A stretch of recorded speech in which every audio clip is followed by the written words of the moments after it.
Assalamualaikum warahmatullahi wabarakatuh. Nama saya Arif Setio. Saya di sini akan membahas praktikum yang keenam tentang Advanced Explicit Cursor Concept. Tujuan pembelajaran kita kali ini yang pertama, write a cursor that use parameter. Yang kedua, determine when a for update clause in a cursor is required. Yang ketiga, determine when use the where current of clause. Yang keempat, write a cursor that use a subquery. Cursor with parameter, ini contoh sintak cursor with parameter, yaitu cursor name, parameter name data type is select statement. Pass parameter value to a cursor when the cursor is open and the query is executed. Open explicit cursor several times at different active set x time. Ini contoh sintaknya, open cursor name, parameter value. Cursor with parameter, pass the department number and job title to the where clause in the select statement. Declare, ini contoh sintaknya, menggunakan cursor, employee cursor, menggunakan begin, menggunakan end. Setiap ada sintak-sintak seperti ini langsung bisa dipraktekkan.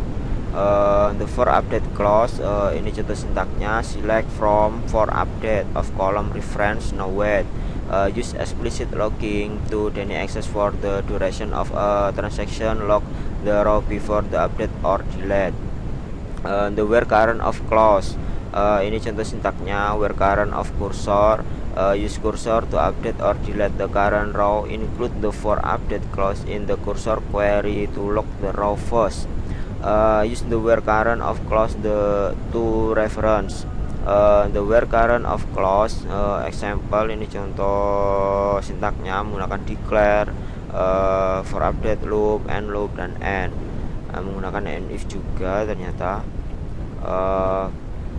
Ini example untuk cursor with subquery, menggunakan declare, cursor from, where, and. Setiap ada sintak-sintak seperti ini langsung dipraktekkan.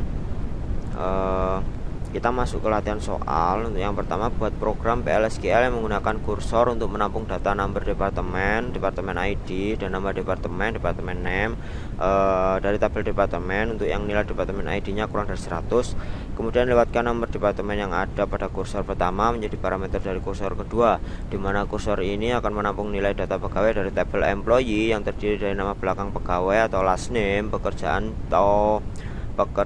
atau job ID, tanggal masuk kerja atau hire date, dan gaji atau salary dari pegawai yang memiliki nomor pegawai employee ID kurang dari 120 dan bekerja pada departemen, seperti nomor departemen yang dilewatkan atau menjadi parameter atau argumen yang dari kursor kedua.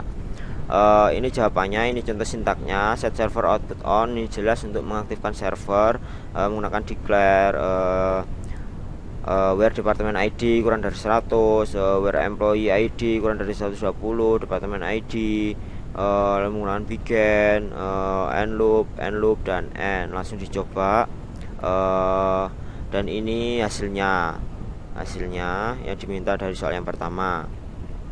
Kita masuk soal yang kedua. Modifikasi program di bawah ini dengan menggunakan kursor yang dilengkapi dengan fungsionalitas for update dan where current of. Masukkan nomor pegawai employee ID 176.174.104 untuk memeriksa hasilnya. Ini contoh sintaknya. Terus ini jawabannya, menggunakan define, declare,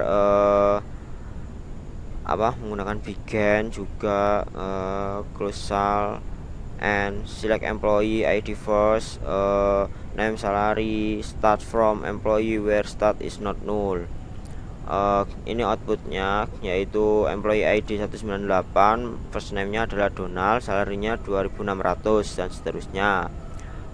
Selesai untuk praktikum kita yang keenam, yang memang cukup singkat, tapi apapun ilmu yang kita bagikan meskipun cukup singkat, semoga bermanfaat bagi kita semua tentunya ya. Apabila ada salah kata, kritik dan saran atau pertanyaan, silakan komen, karena saya nyadari kalau saya emang banyak salah, tidak ada yang sempurna. Wabillahi taufiq wal hidayah. Wassalamualaikum warahmatullahi wabarakatuh.